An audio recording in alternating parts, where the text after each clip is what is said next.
Okay, we've reached 12 o'clock according to my clock on my computer, so I'll make a start and do the introduction. So welcome everybody. I'm Kirsty Webb. I'm the business manager for the BANES Community Safety and Safeguarding Partnership.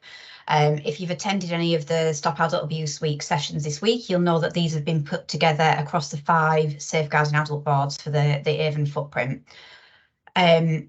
We've got quite a lot of people in the meeting and we are expecting a few more to join us. Hopefully they'll hop in. Can I ask that unless you want your smiley faces captured forever and plastered across the websites to be accessed by everybody, you can knock your cameras off completely for the session, unless you're the facilitators. That'd be useful for those people to keep them on, and keep your microphones on mute as well.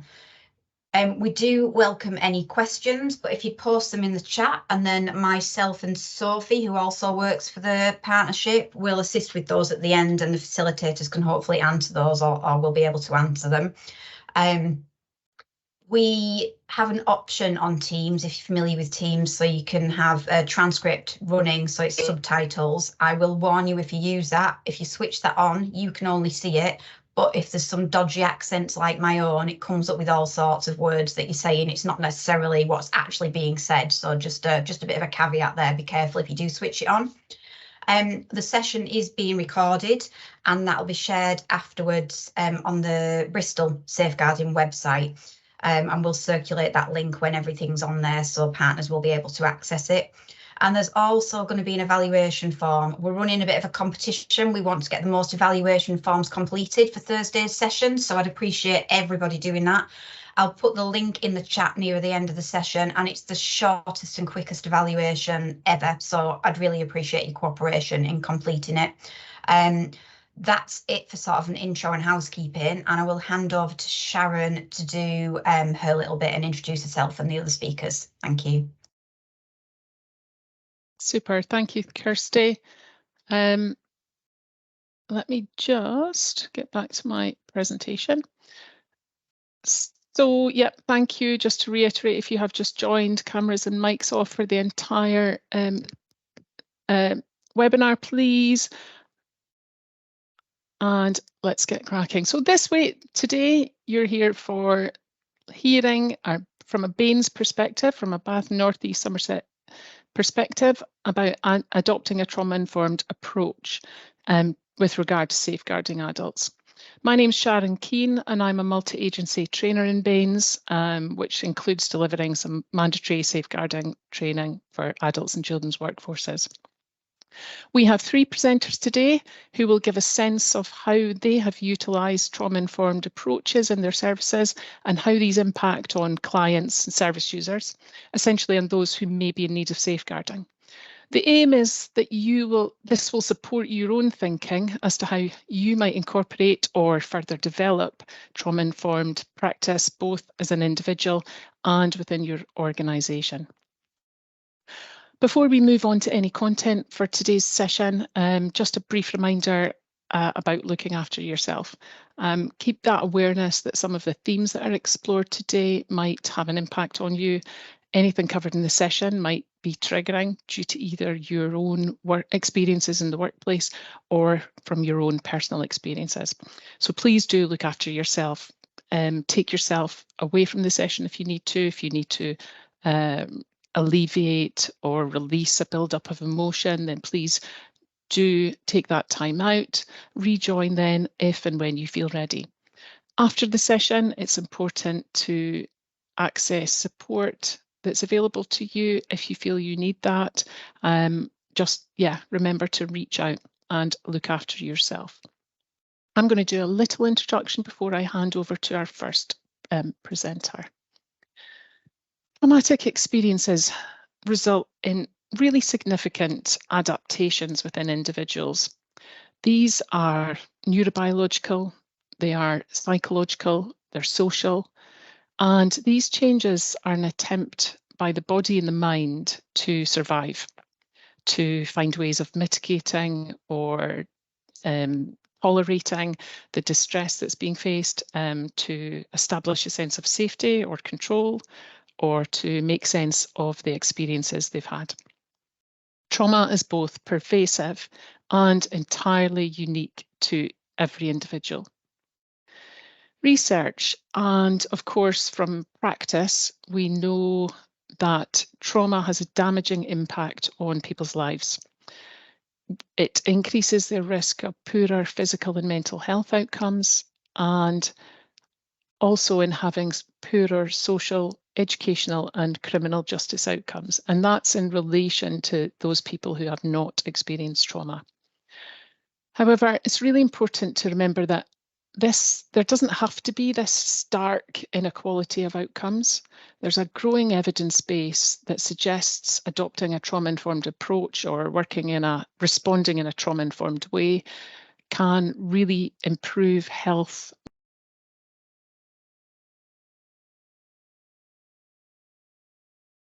You've gone on to mute, Sharon.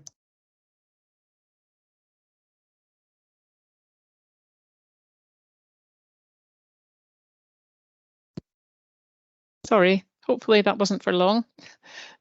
You hear me now? Yeah, perfect, thank you. As a workforce, this is about us working in the knowledge that every contact matters, that every interaction we have with someone who's experienced adversity and trauma can be an opportunity for healing and for growth. Our responses in that moment can either hinder or heal. When we look at trauma-informed principles alongside the safeguarding principles, you don't really have to delve very deeply to see the connections. And when you think about making safeguarding personal and what's involved there, then all this does is further cement the links between these aspects. So I suppose today is about thinking about where things are for you, both as an individual practitioner, but also within your organisation. Which policies, procedures and practices already contribute to a trauma-informed approach? Think about your organisation's structure and the culture. Do the principles run through and run true within your organisation? And developing the approach further is about, I suppose, taking each of the principles and thinking about the aspects of your practice and your organisational structure and culture, and framing the thinking around these elements and what it is you can do to become more trauma-informed. Now, there are loads and loads of toolkits and implementation guides to support both you as an individual, but also organisations in developing in a more trauma-informed way. Each of the images on this slide is a link to either a document or a website that might support your own progress in this area.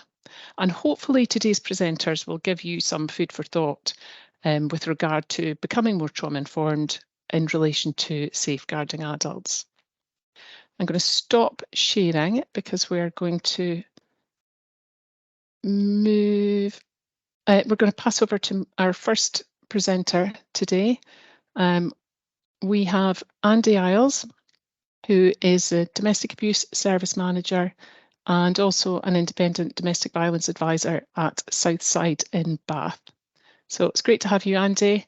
I'm going to put myself on mute and it's over to you.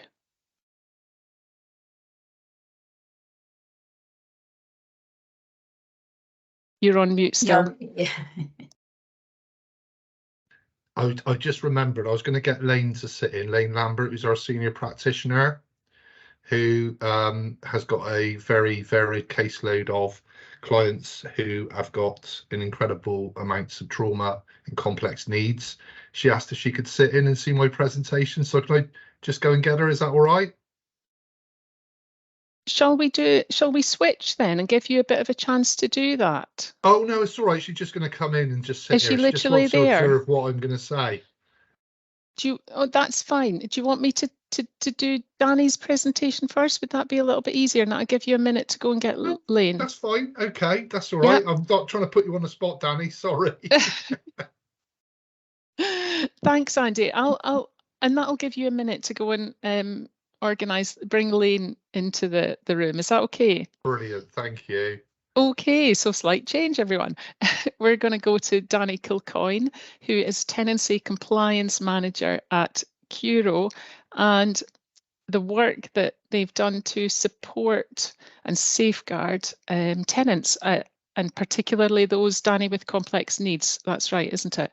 Yeah, absolutely. And I have to apologise because I've never had to share a presentation on Teams. We do everything with Curo at Google Meet, so you'll have to probably bear with me. I was trying to figure it out whilst Andy was out of the room. So we can share it if you like, Danny. Sophie can share your presentation if that's easier. Okay, no, it's okay. I'm just going to click the share button, but if I just disappear, that's why. Just give me a sec. Thank you. Because it went wrong last time I tried to do it, and I've practiced, but how do you practice on a? Give me a sec.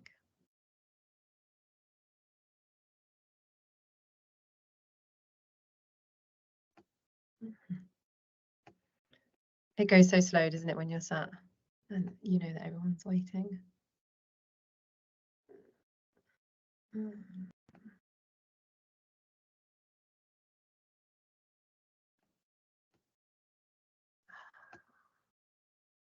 I'm nearly there. I promise. It's just frozen on, I think. So you should see, hopefully, a screen that says trauma-informed compliance. Sharon, can you see that screen? Nope, we're seeing a screen that has a range of files on it, like my apps. Amazing. Okay, stop sharing. Yeah, could you just share what I just sent you, the last one that I just sent you? Would that be okay? Yeah, we'll do that. It does. Oh, actually, it will be the one from previous, I'm afraid. Okay, that's fine. That's fine. No worries. Is that okay? Yeah, that's fine. Thank you so much for your help with it. And I'm sorry, everyone, to Not at all. Our Teams as well just doesn't ever want to play ball with our Chromebooks that we have. Actually, Kirsty, I can share the most recent one. Brilliant. That's great, Sharon. Thank you. I've got it, Danny. So thanks for your patience, everyone. Yeah, thanks, guys. Sorry.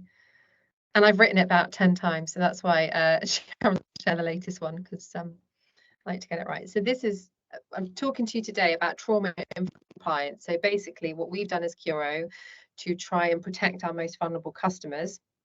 And we've got an increasing amount of vulnerable customers that we're seeing that are really complex. So we have a navigator service, which I want to talk to you about today, which I don't know whether anyone has heard of or had any experience with through Curo. But basically, we've looked at why our customers sometimes find us as an organisation quite unhelpful and distressing to deal with. So we started to look at adverse childhood experiences, which obviously you guys would know all about, but we started to look at models in regards to adverse childhood experiences, ACEs, and looking at our customers that have gone through domestic violence, parents with mental health conditions being the victims of abuse, being the victims of neglect, members in the household that have been in prison or growing up in households where there's been drug and alcohol misuse. So we started to realise a couple of years ago that there were a lot of tenants that we were dealing with day to day that had been experiencing trauma either in in the past or currently, that needed some additional help. And there was kind of a bit of a gap in the market of who would help those people that needed quite intense support. So just going on to the third slide about what we've done to safeguard our tenants. So we now run a mandatory 1-hour workshop every 2 weeks that I run on one of the other compliance managers, which informs every single Curo employee about what safeguarding is and how to spot the signs and how to act and what to do. Now I've added a module onto the end of this training in regards to being trauma informed and what that means, and what we're trying to do in Curo is make it basically everybody's business. So everyone that works for Curo should have a really good understanding and a really good level of knowledge, even if you are a gas engineer or a gardener or someone just picking up the phone, or anyone at all that works within Curo should have this training, and they do because it's checked, because we believe that it's everybody's business within our business. So we need to teach people and educate people how they spot the signs, report it. So we have a dedicated inbox that we do that with, that's for safeguarding. So anyone that has any concerns, big or small, they can email that in straight away and we'll pick it up that same day. We investigate every single time. So a coordinator picks it up who investigates that safeguarding issue. opens a case and will follow through. Will be the lead agency to look at where we need to pass that or what we need to do with it. But we also developed on top of that, so that's kind of our basic of what we do for safeguarding, but we recognise with trauma-informed care we needed to do more. So we developed the Navigator scheme for our most vulnerable and complex customers, so that they have a single point of contact. So we recognised with these relationships, it's really tricky because they need that one person that they can trust and rely upon and communicate effectively with to be able to get anywhere with anyone. And when they were calling in, and they were calling, you know, and they were getting put on hold for an hour, which is already annoying and frustrating and upsetting to them, then they're speaking to 5 different people because no one can kind of figure out what they need, which is also something that we're working on, is all of those initial contacts.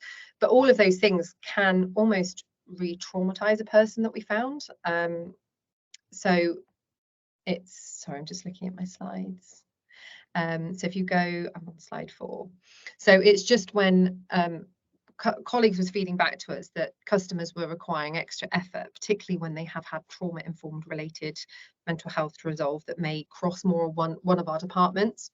So when receiving complaints or difficult cases, we were observing a history of this scattergun contact from customers and poor coordination between teams, which led to this unhappy cycle of repeat contact and failure with customers. And then when customers had a history of trauma overload, and this as well, it was really, really hard to engage the customers, and it can be really exhausting for them.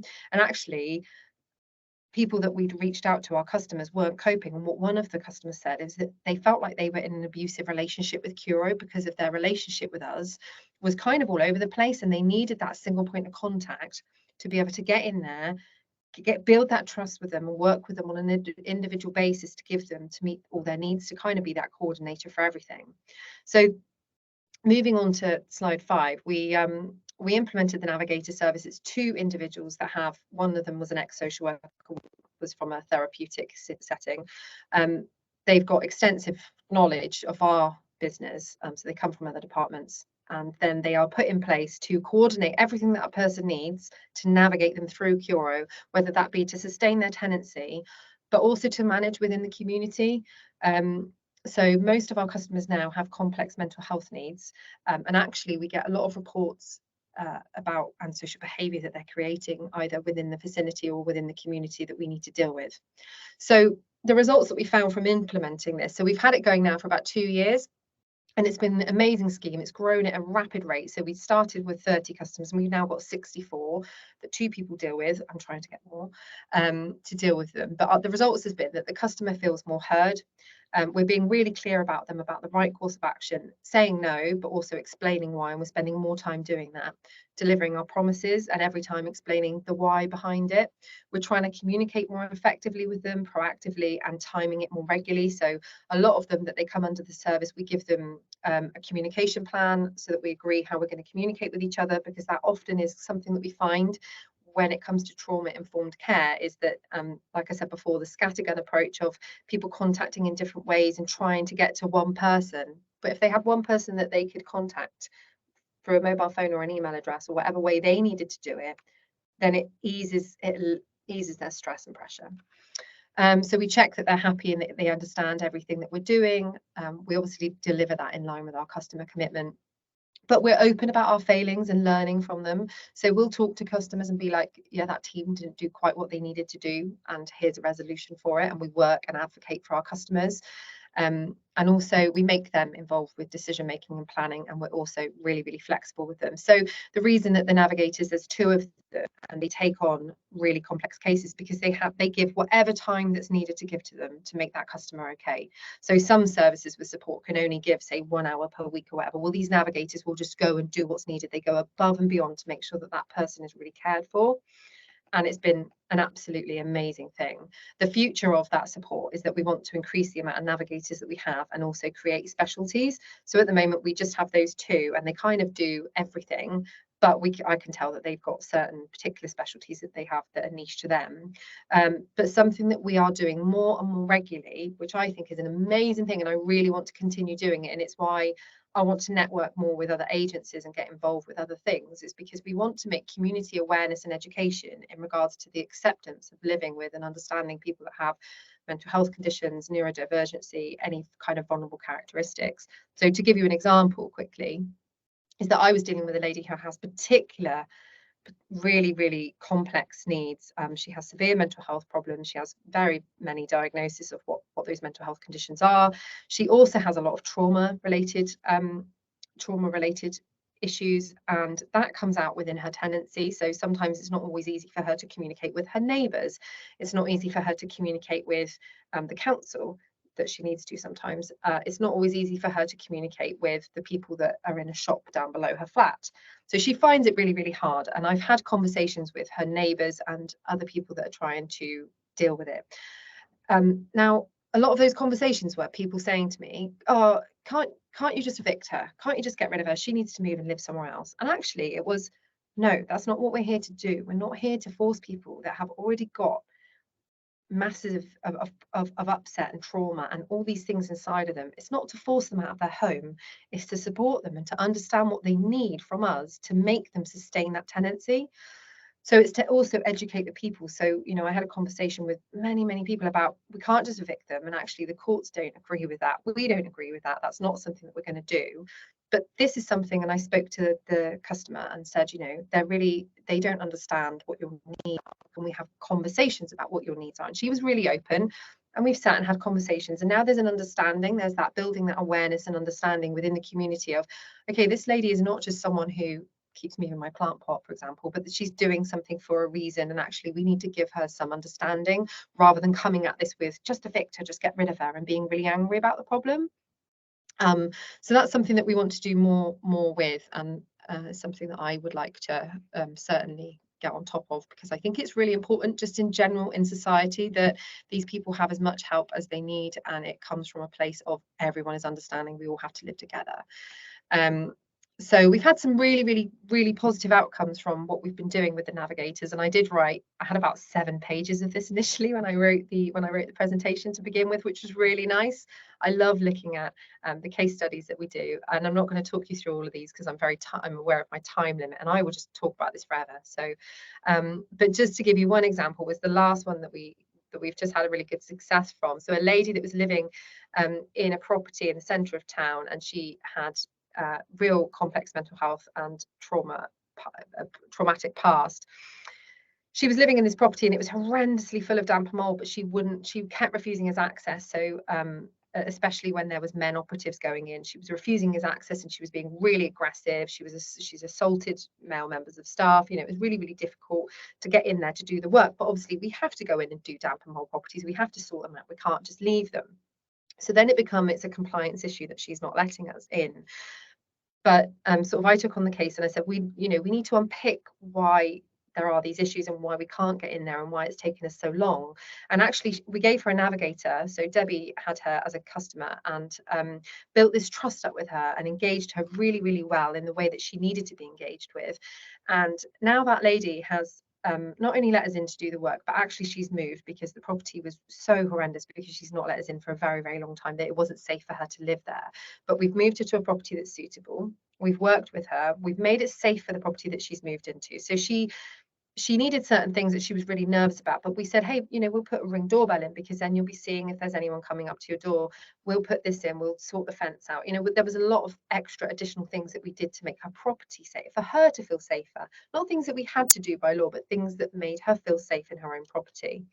And she's since gone on, she's given us a great review, and she has a completely different attitude and behaviour towards Curo. So when I first took her on, she absolutely hated Curo, absolutely hated the thought of, like me, the service, her having to have a single point of contact, because it was quite difficult for her to understand the principles of what we did.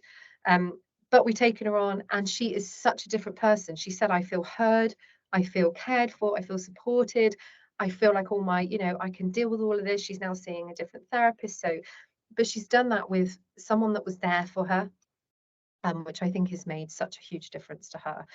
And then I've just put some feedback on my last slides, just because I love the feedback as well.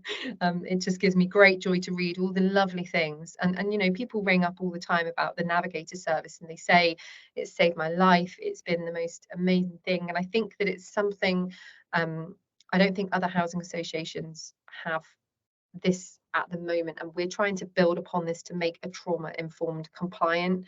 I'm working on a piece of trauma-informed care as a framework to then look at the compliance within trauma-informed customers.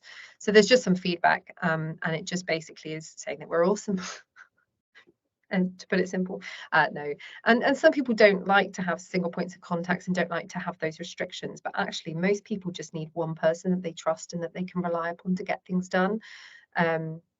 So it's been a really good thing, and I'd like to network and work with all of you to keep growing our service and to keep finding ways to make people sustain their tenancies. And that's basically it, I think. Oh, there's a clap that came up. That's amazing. Thank you, Danny. That was. Oh, I'm sharing. I'm still sharing. I need to stop presenting. There we go. Thank you so much. That was really a whistle-stop tour, but lots and lots of information about the approach and how that is going to, how it is. There's evidence that it's positively impacting on your tenants, and actually that next step of the trauma-informed community is really the fact that you're excited about that, and we can see that going good places as well. Okay, thank you so much. I'm sure, remember everyone, if you have any questions, please pop them into the chat. We'll be taking those later in the session. And I'm going to hand over now to Andy.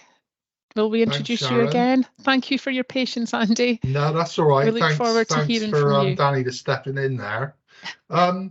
I was just, have you got my presentation is nowhere near as good as Danny's IT wise. I've just got a Word document. Would you be able to Would you like me? Yes, of course. Brilliant. I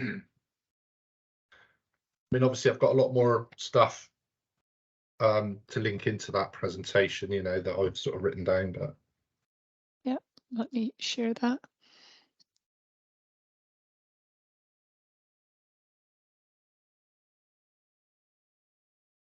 Thanks, Sharon. Yeah, so I'm Andy, and I've got Lane with me, who's the senior practitioner on the team.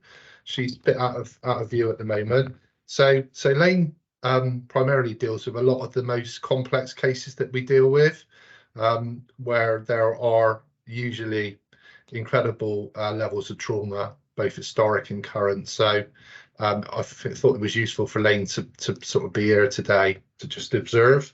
So just on a brief note, I won't bore you too much with statistics, but so basically we are the commissioned IDVA service for BANES, and we recently received, it's the first time the service has been commissioned for a long time. We were on a yearly rolling contract, but we did obtain the IDVA contract, which started on the 1st of April, and is a 5-year contract with an additional 2 years. So we are commissioned to take 500 referrals a year as part of that contract.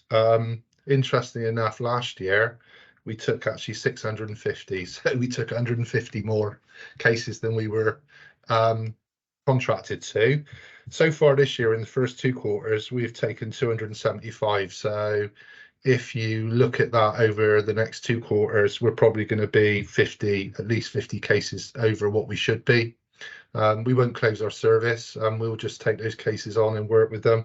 And currently within the team, domestic abuse intake and outreach teams, we have 273 cases open, which are current and being supported, clients that are being supported.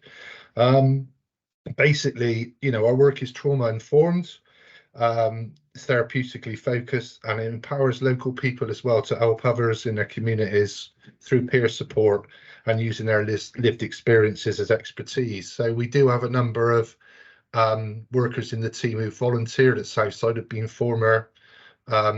previous clients of ours and victims of domestic abuse that are now actually working as IDVAs in the team, and that is going really well. But flip side of that is obviously from time to time, the work that they do, their trauma is re-triggered, and obviously we have to, you know, look at that and have have sort of monthly and fortnightly one-to-ones and work through that when there's a problem, and when there's re-triggering, which does happen from time to time. we recognise that, you know, our clients have all got various levels of trauma. Some of it is high end. Some of it is lower level. Some of it has been going on for years and years and years, and some of it might just be one traumatic incident that has led them to be referred to us. But, you know, the 5 core values of trauma-informed working is at the heart of everything we do. And just a bit taking on a bit from what Danny said, we are receiving more and more complex cases where there is incredible trauma as our clients are victims of domestic abuse and the trauma associated with that, but there's also issues then relating into mental health, substance abuse, the current financial crisis, homelessness. So, you know, a lot of our cases are very, very complex. So obviously having a trauma-informed approach to dealing with clients is, you know, as I said, is very important to us. Of the 5 core values of trauma-informed working, obviously the first one around safety. What is very important to us is ensuring the physical and emotional safety of victims at all times. Obviously the physical safety is about working with victims of abuse, and if the abuse is ongoing, i.e. the victim's still living with the perpetrator, then we recognise that the client is still at risk. This can often limit their ability to have meaningful engagement with our services. So that is a recognition. We are a risk-based service, and we deal primarily with risk-based and current risk, but we recognise that a lot of our clients have got historic trauma through domestic abuse, and we work with those clients as well. We also work with emotional safety is also very important to us. A significant number of our clients have experienced a range of mental health difficulties as a direct consequence of the abuse they experience. And part of this sort of strategy around developing emotional safety is recognising this can present challenges for victims to engage with us. We are very careful to avoid belittling, minimising or victim blaming language, and any use of this by workers can create an unsafe emotional environment for the client and alienate them from our service. So we're very careful with the language that we use at all times.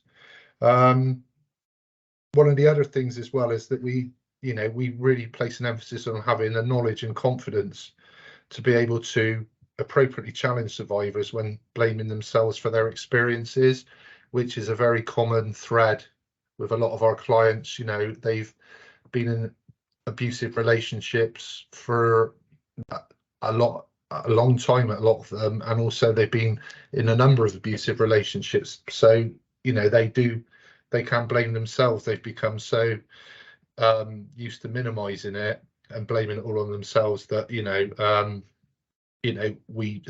we find ways to challenge that, but in a way that's not victim blaming.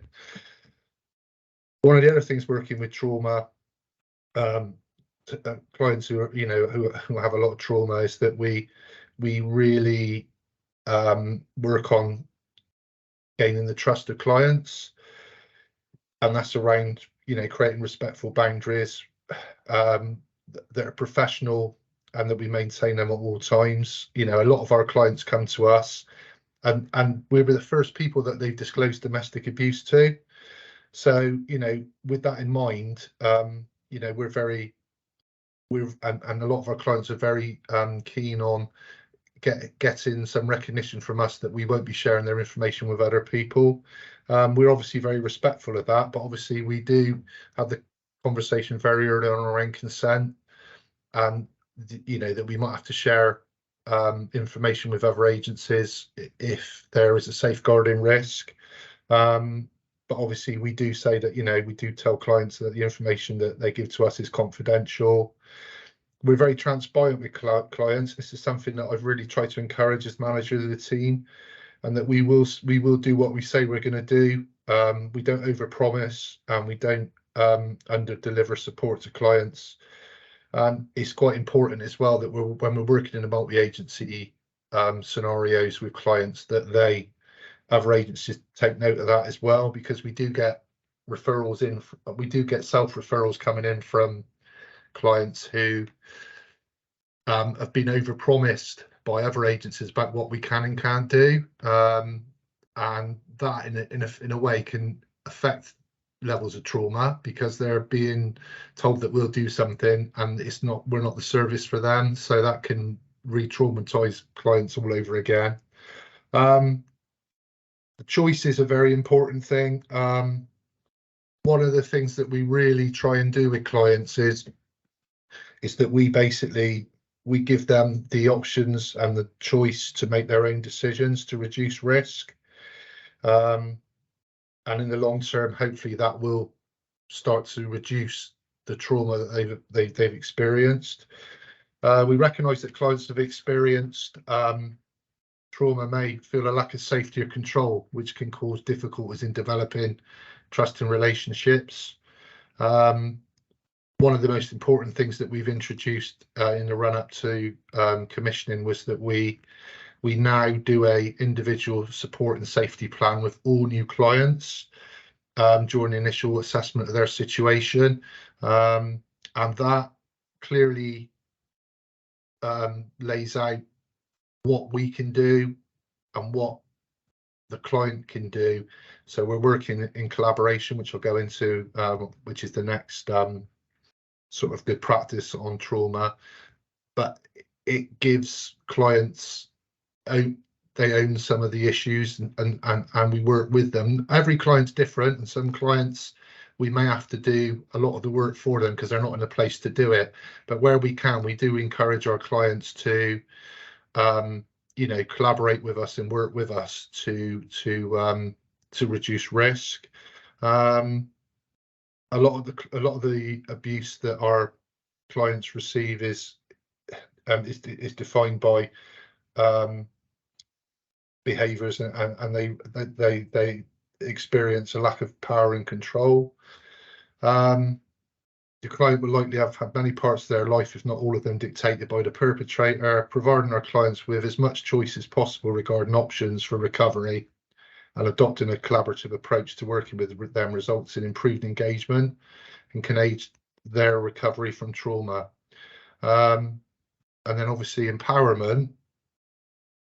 Obviously, one of the big things that we do is we try to empower our clients to make positive changes in their lives. Sometimes that's quite easy to do and it's a short piece of work, but sometimes it can take a long time to unpick everything that's going on. So every case is different, but during our work with clients, we actually focus on their strengths, and we try to encourage clients to make positive changes and increase their resilience. This increases confidence for clients who may have been suffering from self-esteem due to being constantly told they're worthless by their abuser. And this message often lives on, and this is the thing with trauma in the client for years after the abuse has ceased. And we do get a lot of clients with this historic trauma. It lives with them a long time after they've ended relationships. And we encourage clients to continue their recovery after our risk work is completed by encouraging further engagement with other agencies, such as Voices, who do a lot of work around trauma counselling and also run the Freedom Programme and the Recovery Toolkit. But essentially, to have a trauma-informed approach leads to numerous benefits. Leads to better engagement with clients, improved relationships between clients and the IDVA, as well as exhibiting compassion and sensitivity to our client situations. So, it is the core of everything we do, our trauma-informed work, and that obviously leads as well into our sort of safeguarding work that we do as well. We are regular attendees at the Adult MASH, which is held every week. And we spend a lot of time looking at the referrals that come in and identifying if there's any work that we can do, and recommending to the MASH that clients can self-refer in. So that is really what we do. We're all about trauma work, and that is something that I think sometimes we're doing it every day, that we tend to sort of forget that we are doing it. But it's basic building blocks of the work that we do. Thank you very much, Andy.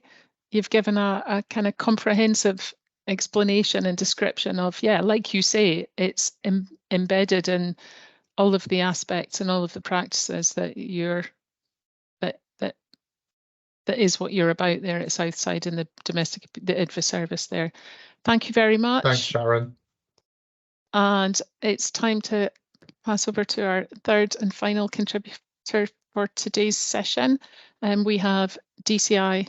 DCI is DCI, isn't it? Lorette Spearenberg from Avon and Somerset Police, who's going to talk about their approach, which is transforming investigative process and the experience of victims. And I'll stop talking now and let Lorette take over. Okay, I'm just going to try and share my screen if it's not already doing that. Right. Sorry. I'm going to have the same problem that Danny had now, no doubt.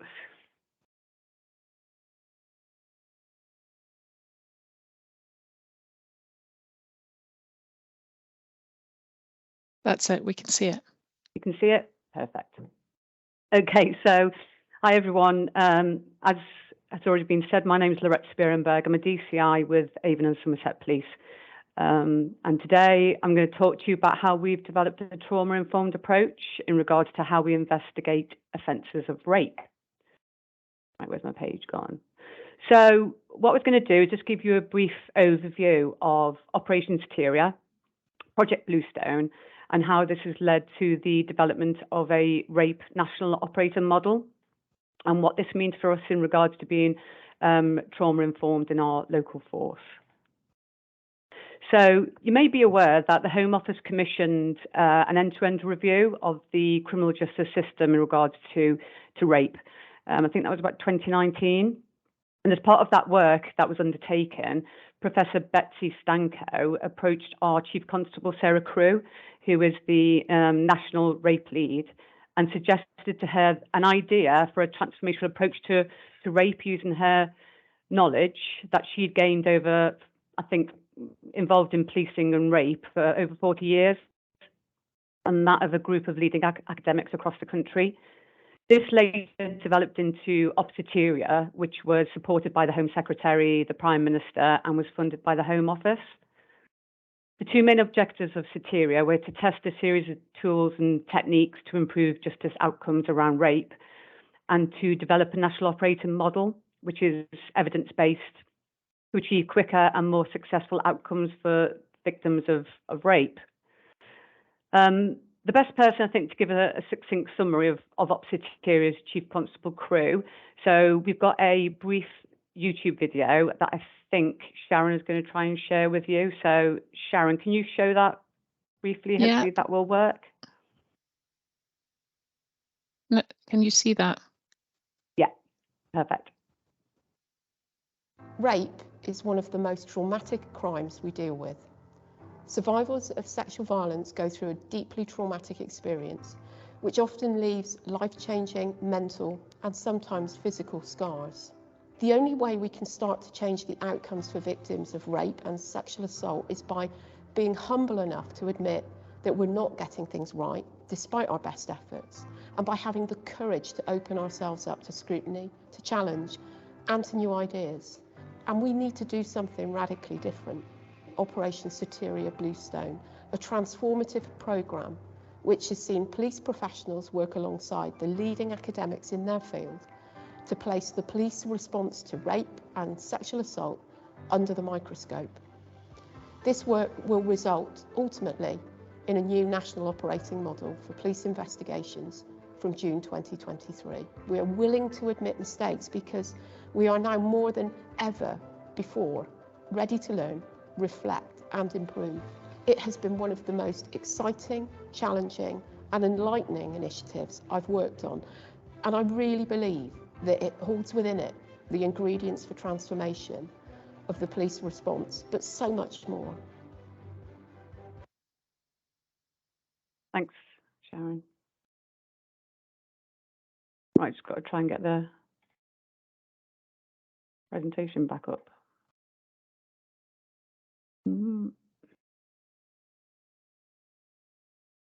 Sorry.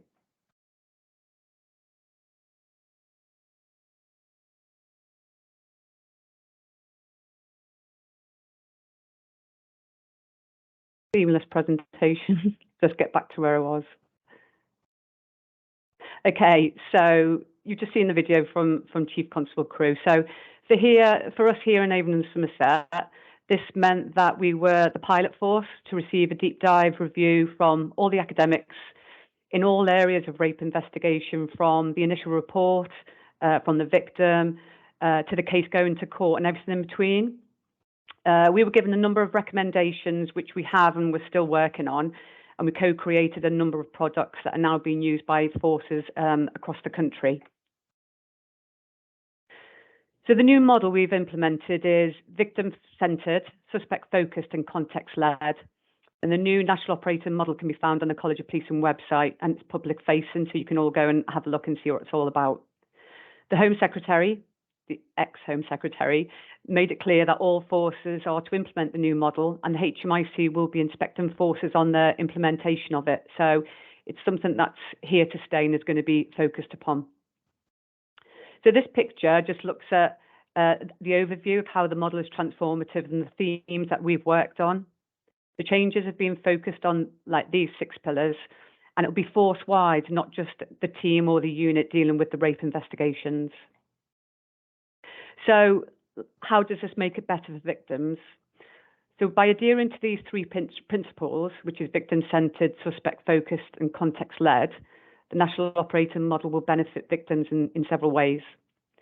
It'll ensure that the victim rights, needs and decisions are at the heart of how officers engage with victims and make decisions that may impact them. The focus on suspects promotes thorough investigations that aim to gather robust evidence for effective prosecutions. And lastly, the context-led approach allows for a deeper understanding of the complexities and nuances surrounding the offence, leading to more comprehensive and tailored investigative strategies that can result in improved outcomes for victims. So pillar 3 is all about procedural justice for victims.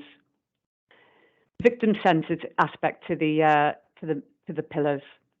So the principle of victim-centred in the national operating model underscores the importance of centering victims' rights and needs throughout the investigation process. In doing so, the model ensures that the voices, experiences, decisions and rights are respected and valued. Suspect-focused is a specialist knowledge of sexual offending behaviour and its impact on victims informs rape investigations and offence prevention. The suspect-focused principle emphasises the commitment to holding perpetrators accountable for their crimes by collating all evidence relating to the alleged offending, and understands that offending starts with the offender, and therefore the focus is on their behaviour and not the behaviour or the responses of the victims, which are often rape myths and stereotypes that were previously seen as potentially being undermining or impacting perception of victim credibility. Context-led, officers take the context of the offence into consideration from the moment the offence is disclosed to the police. This includes the victim-suspect relationship context, the victim context, including whether they want an investigation at all, and the suspect context, which is uncovered through a suspect-focused investigation, and how the suspect in 99% of cases grooms the victim. Language matters, like Andy said before. We upskill our staff with input around how language matters. Using words like allegedly could make the victim feel from the start like we don't believe them. Making the narrative from the outset about the suspect and what he did, as opposed to the victim, presents the case in a completely different light. All of our products have been co-created with ISVAs and different victim advocates to ensure that they are user-friendly and meet the needs of the victim in a trauma-informed way.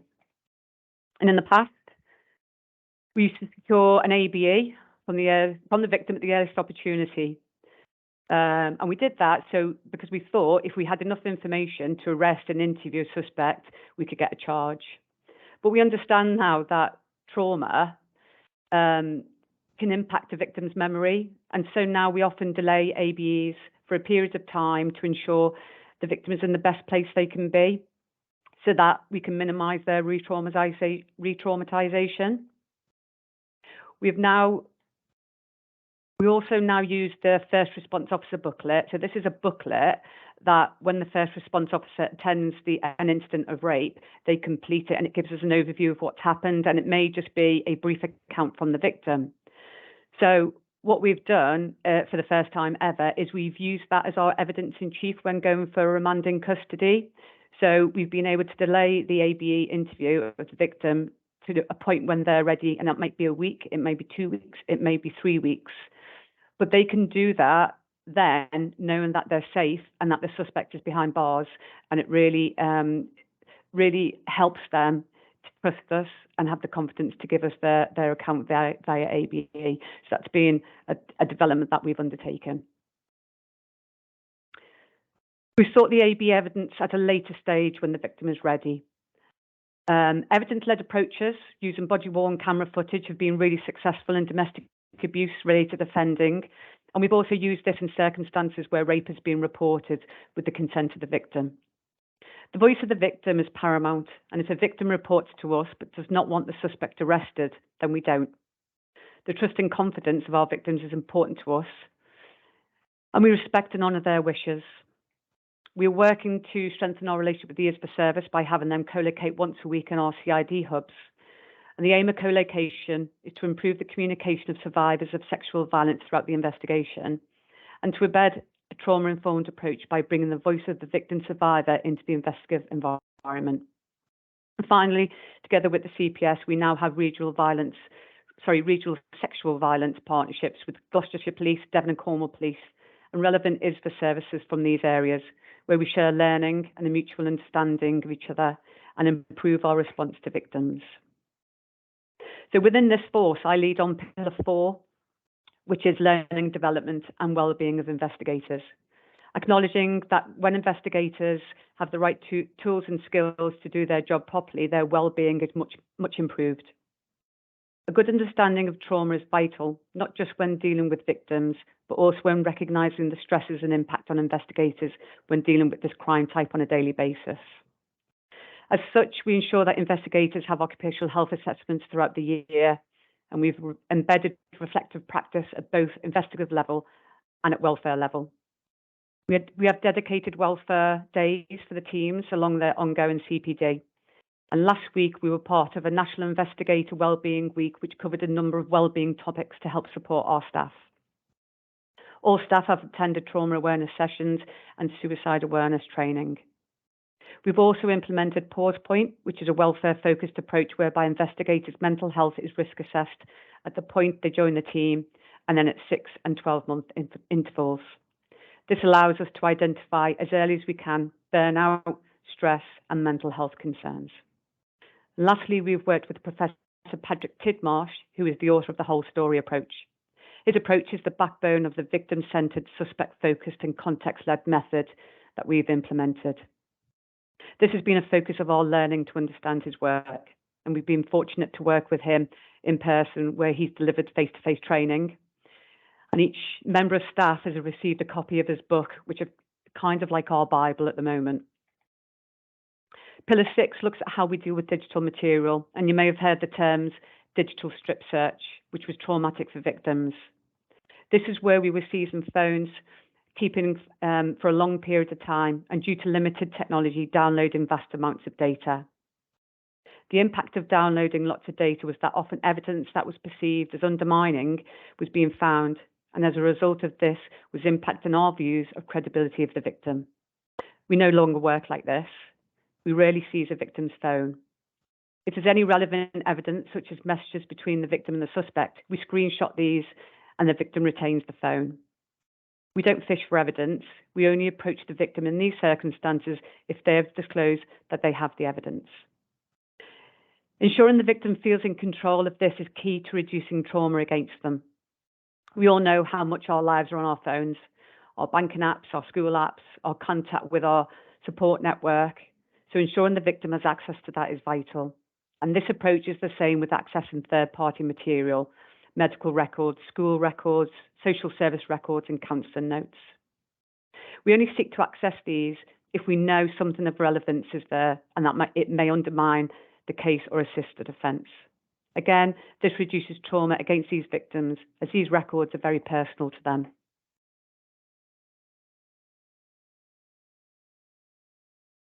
So that is our approach on our trauma informed and how we've attempted to get better at it.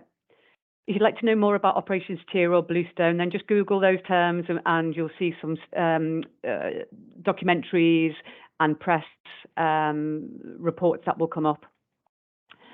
And I just wanted to share here some of the quotes from the ISVA service that reflects the journey that we've been on to improve how we support victims during the most traumatic moments of their life.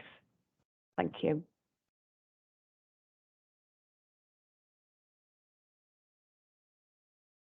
Thank you, Lorette. It's clear to see from the feedback that this is going to have a real positive impact, and the work as well. I think it was Pillar 4 that focuses on staff as well, and the impact. And yesterday's lunchtime session was about secondary trauma, and it links these things together, doesn't it, really effectively? Thank you very much for sharing. It just comes down to me to say thank you to all our contributors today. I'm going to hand very quickly back to Kirsty. I know that one or two of you have responded to queries and questions, because we're kind of almost out of time for questions, but I know Danny and Andy have responded to a couple of things in the chat already, but thank you very much. I'll hand back over to Kirsty. Thank you. I'll just say quickly, I have put the evaluation form in the chat, so if you could just take 2 minutes while we're closing the session to complete that, I'd really appreciate it. Thank you very much, Danny, Andy and Lorette, for delivering those sessions today. I think they were all really informative, and obviously trauma-informed approaches we definitely need to embrace that going forward and embed the learning, so it's a really positive session. Sharon, thank you for coordinating excellently. We did have a question. Danny, thank you, because you monitored the chat and answered the questions going along, which was brilliant. There was a question around sharing presentations. So are you happy for your slides to be shared to everybody that attended the session today, just so they've got those for reference? And I would just like to say thank you very much again to everybody for attending and joining us. And it's the final session tomorrow lunchtime, so please do register if you haven't already and attend that session as well. Thank you very much, everyone.